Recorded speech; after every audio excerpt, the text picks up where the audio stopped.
دماغوں میں اتارتا ہوں کہ جب سوال اچھی طرح سمجھ میں آئے تو پھر جواب کا بھی مزہ ہے. پھر سوال ہی سمجھ میں نہ آئے تو پھر جواب میں مزہ نہیں آتا. اور اکثر و بیشتر سوال سمجھانا مشکل ہوتا ہے, جواب سمجھانا آسان ہوتا ہے. تو سوال یہ پیدا ہوتا ہے کہ اسلام میں, ایمان میں اگر مٹھاس ہے تو زیادہ لوگ داڑھی والے ہونے چاہیے, داڑھی کٹانے والے مارکیٹ سے شارٹ ہونے چاہیے.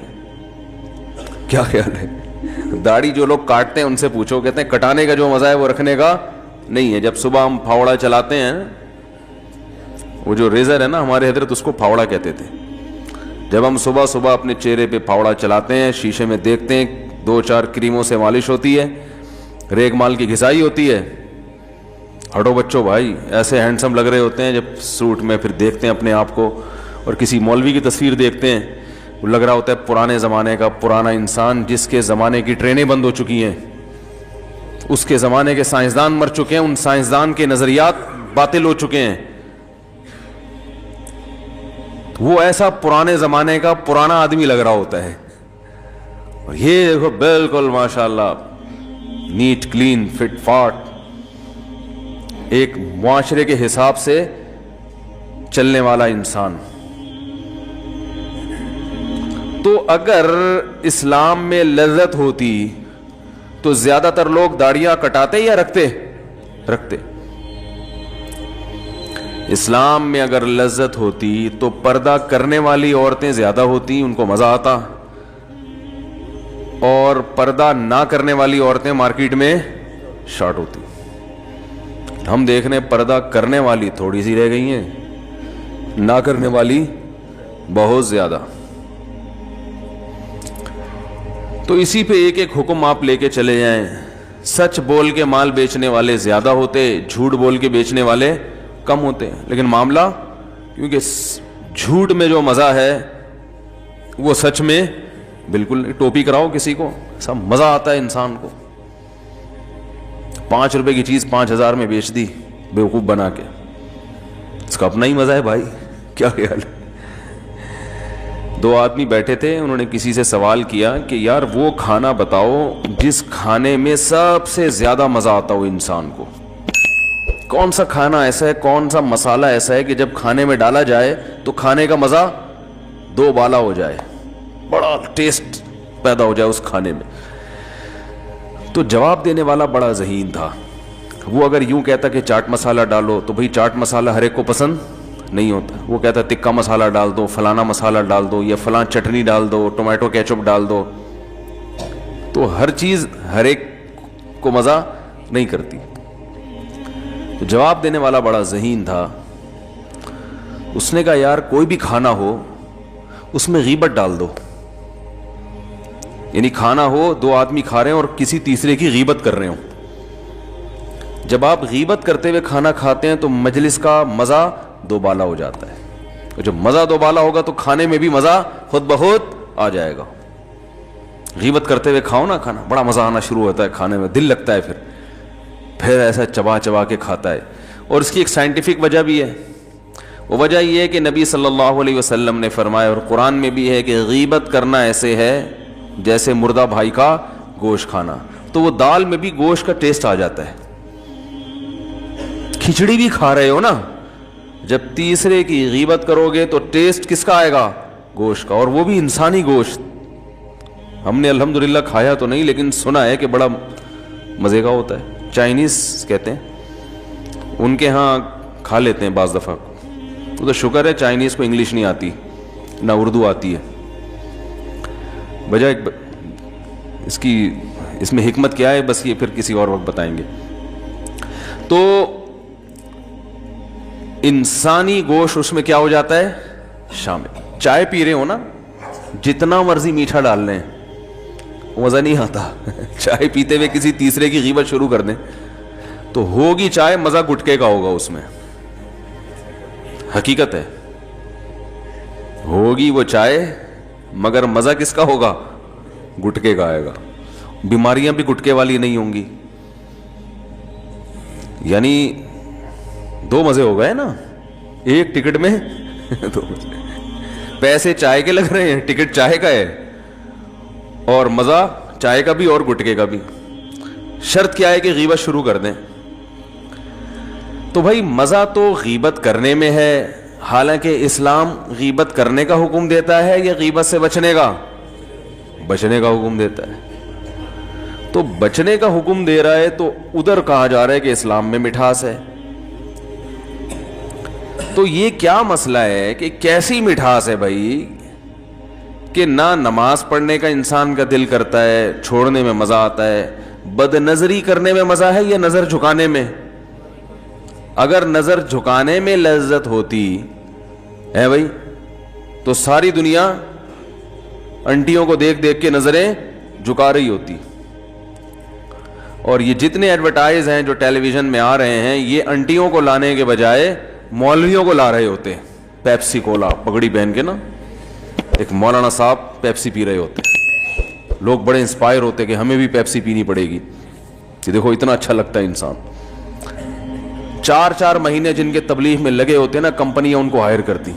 یار آپ کے چہرے پہ بڑا نور ہے, آپ ذرا ایک بائک پہ بیٹھ کے اپنی تصویر کھنچوائیں 1 to 5, یہ مارکیٹ میں چلے گی. ایسا کیا وہ دیکھے گا ہی نہیں کوئی اس کو, ایسا ہی ہے نا. ابے کیا مولانا صاحب بیٹھے ہوئے ہیں یار, اس کیا دم کروانا ہے ہم نے؟ کیا 1 to 5 والوں نے کوئی روحانی علاج کا کوئی ادارہ کھول لیا ہے؟ تو اس میں لڑکیوں کو بٹھایا جاتا ہے, کیونکہ لوگوں کو مٹھاس کس میں محسوس ہوتی ہے؟ عورت کو دیکھنے میں. تو وہ انٹی کے بہانے بائک بھی دیکھ لیتے ہیں. شیمپو کی بوتل پہ جو تصویر ہوتی ہے اس پہ پہلے نظر پڑتی ہے, شیمپو پہ بولو بھائی بعد میں. تو جتنے سائن بورڈ لگے ہیں, یہ فحش تصاویر لگانے کا مقصد ہوتا ہے کہ ویسے کون سائن بورڈ کو دیکھے گا, پورے ملک میں سائن بورڈ ہیں, تو پہلے کسی اور کو دیکھے, اس بہانے اس مولٹی فوم کو بھی دیکھ لے, اس بہانے اس شیمپو کی بوتل کو بھی دیکھ لے, اس بائک کو بھی دیکھ لے, کار کو بھی دیکھ لے. تو اللہ تعالی نے اسلام میں مٹھاس رکھی, مگر سوال یہ پیدا ہوتا ہے وہ مٹھاس ہمیں گناہوں میں محسوس ہوتی ہے, اسلام میں محسوس نہیں ہوتی. اس کی وجہ نبی صلی اللہ علیہ وسلم نے بیان کی ہے. وجہ نبی صلی اللہ علیہ وسلم نے جو بیان کی وہ یہ بیان کی کہ مر رضی باللہ ربا, یہ مٹھاس ہر ایک کو محسوس نہیں ہوگی. داڑھی کا مزہ, نماز کا مزہ, نظر جھکانے کا مزہ, ایمانداری کا مزہ, تقوی والی زندگی کا مزہ, یہ مزہ ہر ایک کو محسوس نہیں ہوگا. یہ اس کو محسوس ہوگا جس کی زبان کا ذائقہ ٹھیک ہو. جو دیکھو جو کلر بلائنڈ ہوتا ہے نا, اسے کالا بھی, اسے جو ہے وہ لال بھی سفید نظر آتا ہے یا کالا نظر آتا ہے. تو وجہ اس کی یہ نہیں ہے کہ وہ لال رنگ کالا ہو گیا یا سفید ہو گیا ہے, وجہ اس کی یہ ہے کہ اس کی آنکھیں کیا ہو گئی ہیں, خراب ہو گئی ہیں. تو آپ صلی اللہ علیہ وسلم نے فرمایا مر رضی باللہ ربا, ہم لوگ اللہ اس کے رسول پر ایمان لائے ہیں, دل سے راضی نہیں ہوئے. راضی ہونے میں اور ایمان میں کیا فرق ہے؟ دیکھو یہ فرق ہے کہ آپ کسی کی خدمت کرتے ہیں اس لیے کہ اس کی آپ کو تنخواہ ملتی ہے. خدمت تو آپ کریں گے لیکن اس خدمت میں آپ اس پہ خوش نہیں ہوں گے. جہاں آپ کو یہ خطرہ ہوا کہ تنخواہ نہیں ملے گی, آپ کام چھوڑ کے بولو بھائی بھاگ جائیں گے. آپ کو ایک گڑھا کھودنے کے لیے کام پہ لگایا ایک مزدور کو اور کہا کہ بھائی 1 دن کی میں 1000 روپے دہاڑی دوں گا. آپ نے گڑھا کھودا اور آپ کو یہ اندازہ ہو گیا کہ یہ دہاڑی پی جائے گا, یہ مجھے 1 روپیہ بھی نہیں دے گا. آپ کرو گے کام آگے؟ بالکل نہیں کرو گے, چھوڑ کے بھاگ جاؤ گے. آپ اس لیے کر رہے تھے کہ اس کا آپ کو معاوضہ ملنے والا تھا. اور ایک مزدور وہ ہے, ایک خدمت گزار وہ ہے جو آپ کو خوش کرنے کے لیے کام کر رہا ہے, اس کو آپ سے محبت ہے. وہ تلاش کر رہا تھا کہ کسی دن آپ کی خدمت کا موقع ملے, موقع مل نہیں رہا تھا. کیونکہ وہ آپ سے محبت کرتا ہے. لوگ کہتے ہیں نا بھائی کبھی ہمیں بھی تو کسی کام کا کہہ دیا کرو, ہم کیا غیر ہیں. یہ کہنے والا ملازم نہیں ہوتا, کوئی کمپنی کا امپلائی نہیں ہوتا کہ وہ مینیجر سے کہہ رہا ہو سر ہمیں بھی کبھی کوئی کام کہہ دیا کرو. وہ کہتے ہیں سر چھٹی چاہیے, آپ کبھی چھٹی نہیں دیتے. یہی کہے گا نا وہ, سر کبھی ہمیں بھی چھٹی دے دیا کریں, سر اس سے بھی تو کچھ کام لے لیا کریں, ہم ہی سے سارا کام لیتے ہیں. یار دیکھو مختلف اداروں میں یہی شکایتیں ہوتی ہیں, یار کام سارا میں کرتا ہوں, پیڑے وہ کھا رہا ہے. یہی ہوتا ہے نا بھائی, کام سارا کون کرتا ہے؟ میں کرتا ہوں. بہویں کیا کہتی ہیں, 5-6 بہویں ایک گھر میں اگر اتفاق سے ہوں تو ویسے وہ اسرائیل ہے. پھر اس کا مطلب ہے وہ ملک کیا ہے, وہ اسرائیل ہے. جنگ ہو رہی ہے, وہ متنازع ہے, وہ کبھی بھی مسئلہ حل, جس گھر میں اتنی ساری بہویں اور ساس اکٹھی ہوں تو وہ مسئلہ کشمیر کی طرح کبھی بھی حل نہیں ہوگا, اور اقوام متحدہ بھی اس مسئلے میں دلچسپی نہیں لے گی. حقیقت بتا رہا ہوں, وہ فلسطین کا مسئلہ ہے اور وہ کشمیر کا مسئلہ ہے, اس میں یونائٹڈ نیشن بھی پیچھے ہٹے گی. بھائی یہ بہت خطرناک مسئلہ ہے, اس میں ہمیں ذرا بھی دلچسپی, اس سے ہم ٹوٹ بھی سکتے ہیں. تو اب وہاں کیا ہوتا ہے کہ اکثر پھڈے بہویں میں آپس میں ہو رہے ہوتے ہیں, کام سارا میں کرتی ہوں, تعریفیں اس کی ہوتی ہیں بھائی ہم تو خدمت کر کر کے تھک گئے, لیکن آج تک ساس کے منہ سے 2 بول ہماری تعریف میں نہیں نکلے. تو وجہ کیا ہے کہ یہاں خدمت کا معاوضہ چاہیے. یہ محبت میں نہیں ہو رہی خدمت, کہ بہو کو ساس سے چونکہ بے پناہ عشق اور محبت ہے, وہ اس پہ راضی ہے کہ یہ میری ساس بن گئی. میں تو عرصے سے کوشش میں تھی کہ یہ میری ساس بنے. اس کی کوشش میں تو ہوتی ہے کہ ان کا بیٹا میرا میاں بنے, لیکن اس کی اماں میری ساس بنے, اس کی کوشش نہیں ہوتی. سمجھ میں آ رہی ہے بات؟ یعنی خواتین کی کوشش یہ تو ہوتی ہے یہ میرا میاں بن جائے تو کتنا اچھا ہو, لیکن اس کی بہنیں میری نند بنے, نندی کہتے ہیں نا شوہر کی بہن کو, اور اس کی اماں میری ساس بنے, یہ کسی عورت کی خواہش نہیں ہوتی. لیکن اتفاق سے کوئی ایسی خاتون پیدا ہو گئی جو اس کوشش میں تھی کہ یہ عورت اتنی اچھی ہے, کاش یہ میری ساس بن جائے, اس کا بیٹا میرا میاں بنے نہ بنے, اصل چیز کیا ہے کہ یہ میری ساس بن جائے. اتنی محبت. فرض کرو, فرض کرنے میں کوئی گورنمنٹ کی طرف سے پابندی تو نہیں ہے نا, اس پہ کوئی ٹیکس تھوڑی لگتا ہے, خوش تو ہو سکتا ہے نا انسان. لوگ کہتے ہیں ایسی عجیب سی مثالیں دے رہے ہیں جو مارکیٹ میں ہے ہی نہیں, تو اس لیے دے رہا ہوں کہ چلو یار حقیقت میں نہیں ہے, فرض کر کے خوش ہو جاؤ. کیا خیال ہے؟ مثالیں تو اور بھی ہیں میرے پاس, لیکن وہ مثال جو ہماری ڈپریشن میں کمی کا ذریعہ بنے وہ سب سے بہترین مثال ہوتی ہے. اس میں بھی ایک ٹکٹ میں مثال کی مثال ہوگی اور سکون بھی مل گیا. تھوڑی دیر کے لیے تصور کر لو کہ کسی بہو کو ایک عورت سے بڑی محبت ہو گئی, اس کی نورانیت اور اس کی عبادت دیکھ کے, اور ویسے ہی اس کے اخلاق دیکھ کے, اور اب اس کو اس کے بیٹے سے شادی اس لیے نہیں کر رہی کہ اس کا بیٹا میرا شوہر ہو, بلکہ اس لیے کر رہی ہے کہ اس کی ماں میری کیا بن جائے, ساس بن جائے. میری ماں کا انتقال ہو گیا ہے تو اب میں ماں لیس زندگی گزار رہی ہوں, مجھے ایک اپنی ماں جیسی ماں چاہیے, اور مجھے اس عورت میں اپنی ماں کی ممتا اتفاق سے نظر آتی ہے. صحیح ہے نا؟ اب اس کو جب اس نے ساس بنایا تو وہ تو کوشش میں تھی کسی طرح مجھے اس کی خدمت کا موقع ملے. تو اس ساس کو ہم کہیں گے کہ یہ اپنی ساس پہ راضی ہے, یعنی اس پہ راضی ہے کہ یہ میری ساس بنے, اس پہ خوش ہے, یہ سمجھ رہے ہیں, اس پہ یہ خوش ہے, مطمئن ہے. اسی کے حصول کے لیے تو اس نے نکاح کیا اس کے بیٹے سے. اب چونکہ ہوتا ایسا نہیں ہے, ساس بہو کے جھگڑے کیوں ہوتے ہیں؟ عورت کو ساس گریبی میں ملی ہوتی ہے, شادی اس نے کی تھی اس کے بیٹے سے کہ یہ والا میاں ملے گا گریبی میں. بھائی جب وہ بھی تو کسی کا بیٹا ہے نا, وہ کوئی عیدی سینٹر میں تھوڑی دریافت ہوا تھا, وہ ہے بھائی یہ سب چیزیں تو شادی سے پہلے سوچنی چاہیے تھی نا. میں غلط کہہ رہا ہوں؟ خاتون کہتی ہیں یہ کیسی سانس مل گئی مجھے, کیا مل گئی؟ تو بھائی جب آپ کسی سے نکاح کرو گی تو وہ کوئی عیدی سینٹر میں تھوڑی پیدا ہوا ہے کہ اس کا کوئی ابا نہ ہو, اس کی اماں نہ ہو. تو جب وہ ہے تو اس کی بہنیں بھی ہیں, اس کی ماں بھی ہے, اس کا باپ بھی ہے, وہ تو سارے سب وہ تمام تر ٹینشنوں کے ساتھ ملا ہے.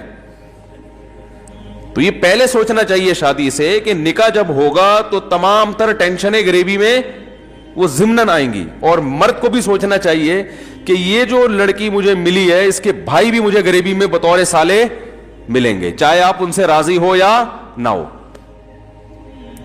پھر وہ کہہ رہا ہے یار یہ کیا اس کے بھائی بھی ہیں, یہ تو مجھے یوں کرتے, تو یہ تو پہلے سوچنا تھا.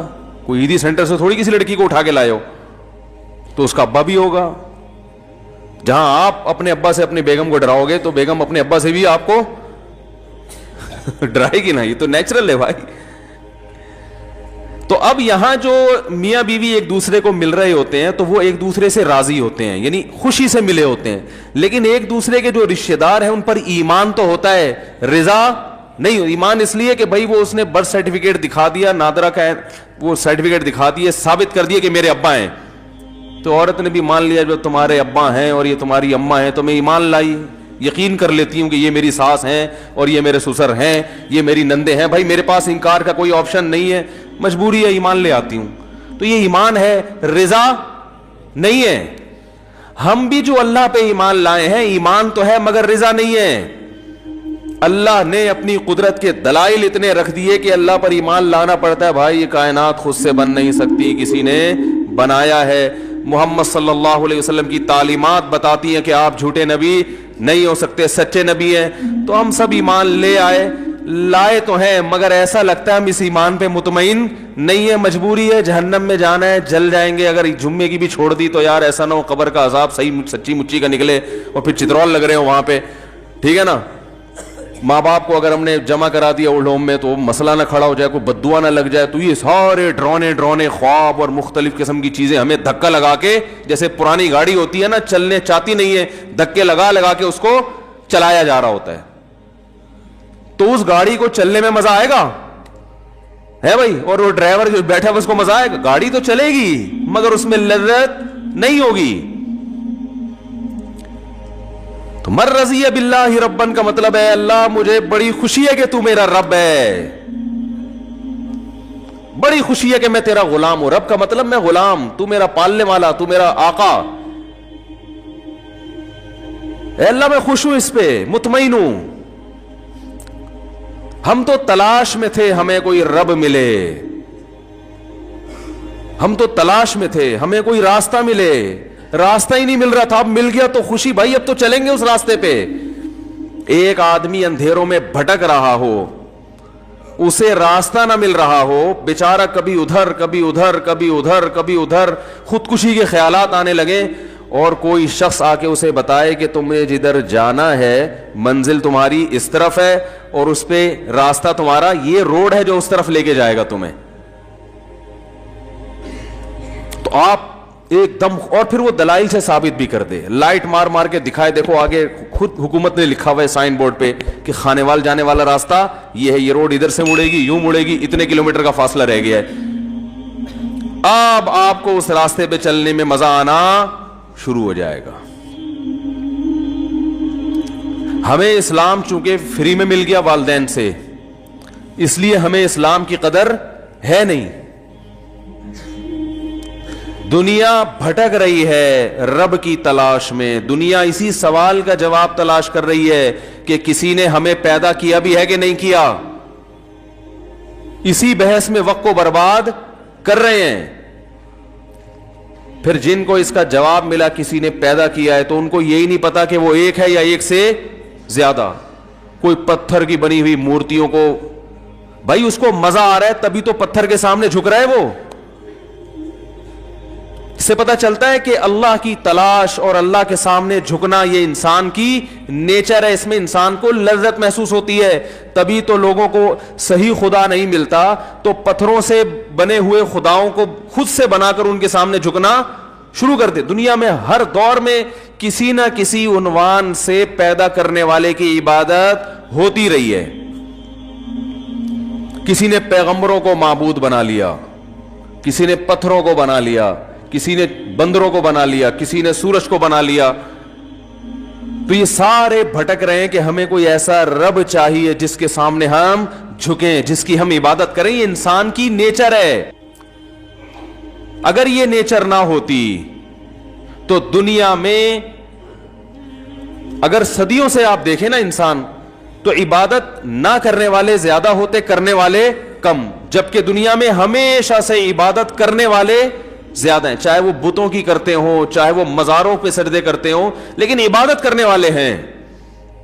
یہ فطرت ہے انسان کی. تو محمد صلی اللہ علیہ وسلم نے اس انسانیت پہ یہ احسان کیا کہ انہیں صحیح خدا کا پتہ بتا دیا, صحیح رب کا ایڈریس بتا دیا, یہ ہے, اور دلائل سے ثابت بھی کر دیا.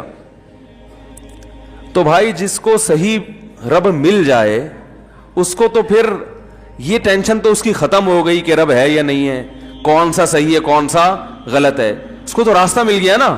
اب اسے تو اس کو منانے میں مزہ آئے گا یا ٹینشن ہوگی؟ مزہ آئے گا بھائی اس کو, کہتے ہم تو تلاش میں تھے.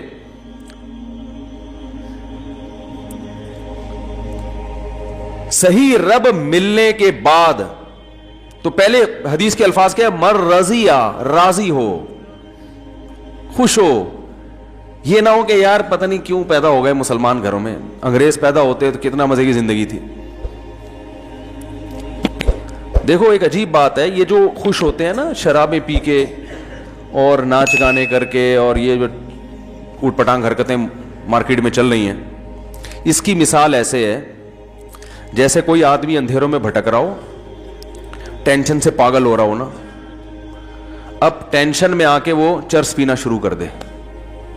اکثر ٹینشن والے لوگ چرس پیتے ہیں نا, ہائے ہائے ہائے, کاش یہ مثالیں سمجھ میں آ جائیں آپ لوگوں کی.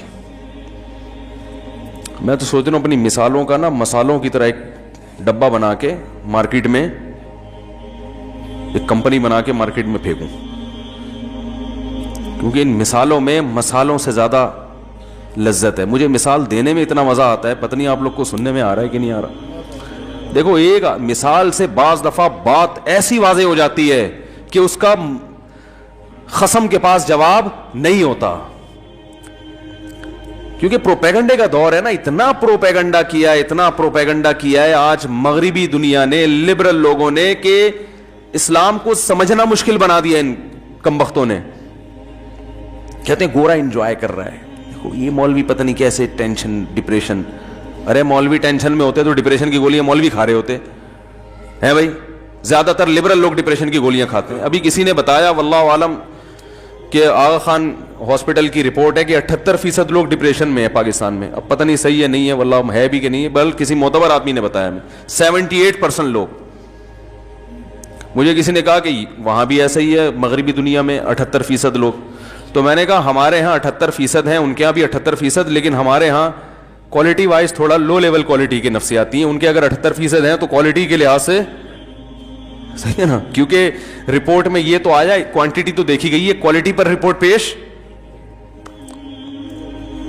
ہمارے تھوڑے تھوڑے, ان کے تھوڑے زیادہ زیادہ سے ہو گئے. تو اگر یہ ڈپریشن کا مسئلہ, یہ عیش و عشرت کی وجہ سے اس میں لذت ہوتی, تو لذت میں زندگی گزارنے والا ڈپریشن میں تھوڑی جاتا ہے. ڈپریشن میں تو وہ جائے گا جو لذت سے زندگی نہیں گزار. تو نماز پڑھنے والے کو ڈپریشن ہونی چاہیے, داڑھی